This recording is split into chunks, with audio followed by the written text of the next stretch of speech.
Now, I've been in the fitness industry for over 15 years. I've lived in multiple different countries, from Europe to the Middle East to Southeast Asia.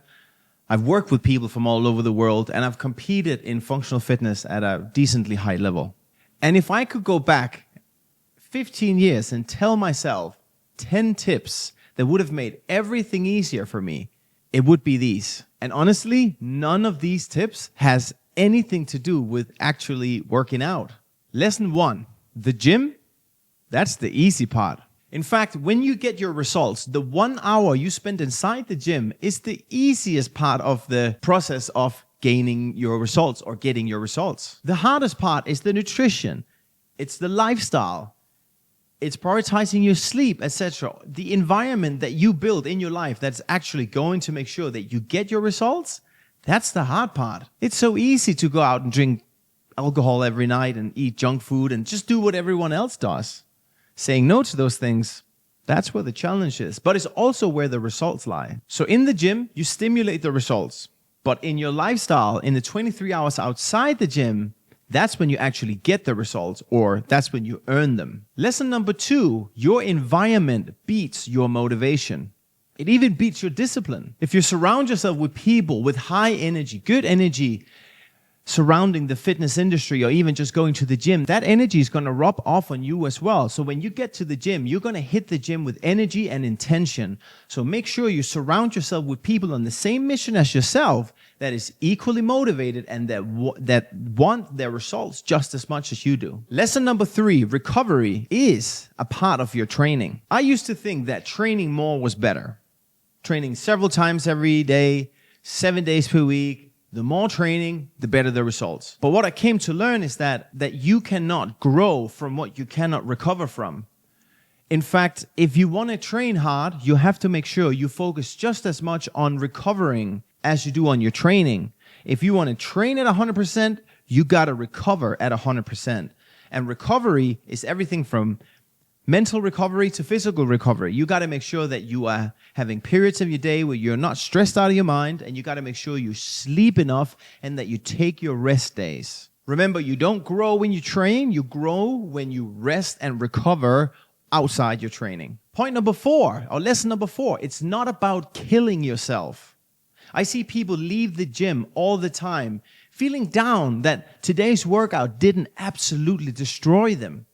But it's not about that. It's about hitting your workouts with intention, stimulating growth, and then making sure that we can go straight in for a powerful recovery. When you have these workouts that completely destroy you, you set back your recovery process to a degree that it's going to be hard for you to show up for the next session ready to hit it with the intensity that you need to. You need consistency, progressive overload, and structure in your training. If you follow the correct numbers week by week to progressively overload your sets, then you don't need a workout that completely destroys you. Lesson number 5, your technique will always beat your ego. In fact, ego lifting is the reason why so many young people these days quit training. Sure, there's a lot of people that don't make it back to the gym because they just lose interest. But when you go down to your local gym and you see the first 20, 18-year-old boys in there standing in their sweatpants and their flip-flops trying to do a deadlift that is way too heavy than what they should be doing, with their backs rounded and their spine screaming for help, then what you're seeing right there is just asking for injury.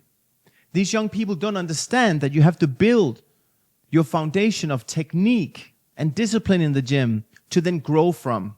If you do it the other way around, chasing the high weights before you have learned the technique, it's just going to be a matter of time before you're sat on the bench, potentially for the rest of your life, not stepping into a gym again. If you implement tempo into your training and increasing the time under tension, you don't even have to lift so heavy, meaning that you can greatly reduce the risk of injury and still build an amazing physique with relatively low risk of injury. Lesson number 6, you need a goal. You can't just go to the gym with no intent, with no reason for why you're there or where you're going. You need to know why you're training.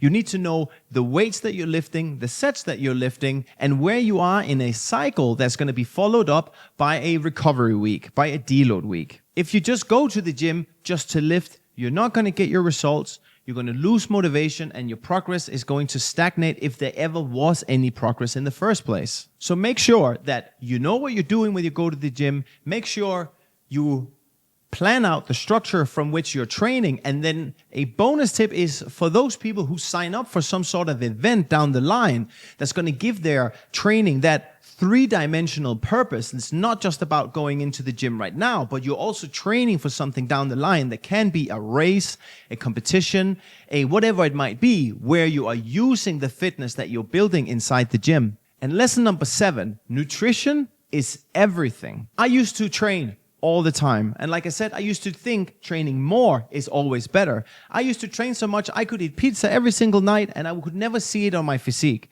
But the problem was that was the problem. It didn't emphasize the need for nutrition in my life.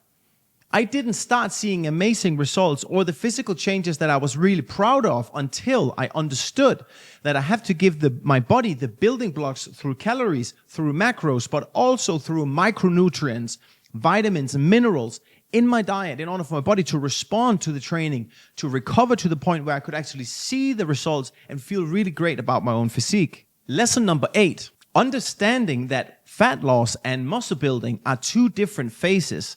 Way too many people these days think that you can do one plan and gain all the muscle mass you need and lose all the body fat you need at the same time, until you realize that these are two ends of the same calorie balance spectrum.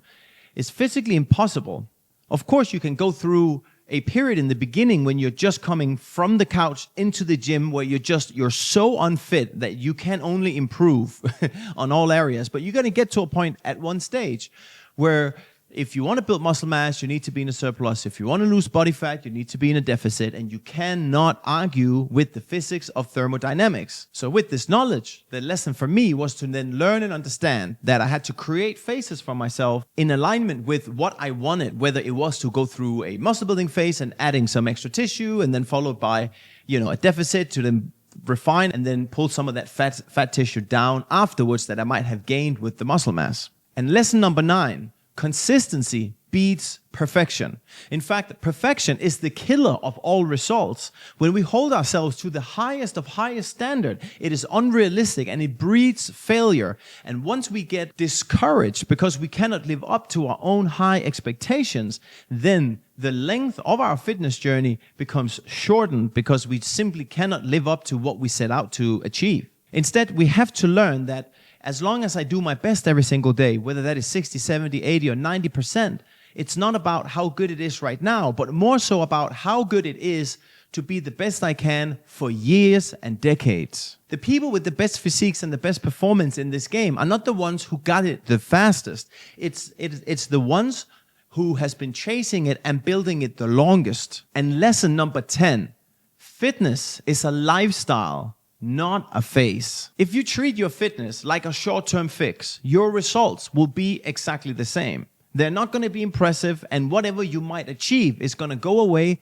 as quickly as it came. Furthermore, you might most likely also be using methods to get your fake fitness through peptides, steroids, etc. that's going to cause more problems for you long-term than do good. Once you learn that this shit is hard because it's supposed to be hard. You are supposed to learn how to suffer. You're supposed to learn how to work for something without seeing results for weeks, for months, and you keep going anyway. You build integrity, you build discipline, and you understand that the purpose you show up with in the gym every single day is there, not for you to be able to see results all the time through immediate gratification, but because you know that the work you put in will pay off in the end. This is part physical, but it's just as much mental. The goal is to make the gym, your nutrition, and the entirety of your fitness life, your lifestyle, just simply your normal, what you do every single day, not because you have to, but because you simply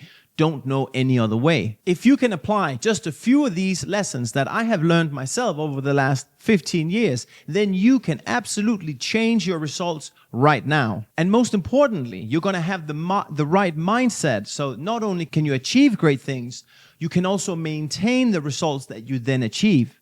If you want help building amazing results and incorporating everything I just said into a lifestyle where this is simply just what you know, what you do, then check the links in the bio. This is what we do every single day. We work with people from all over the world building amazing physiques, building muscle mass, dropping body fat, building a bulletproof lifestyle, everything online. The links are below. Let me know if there's something you're interested in. Drop it, put your information in, and we can hop on a call. If not, the fact that you're just watching this video is more than enough for me. Thank you so much for making it to the end. I hope this helped. See you in the next one. Peace.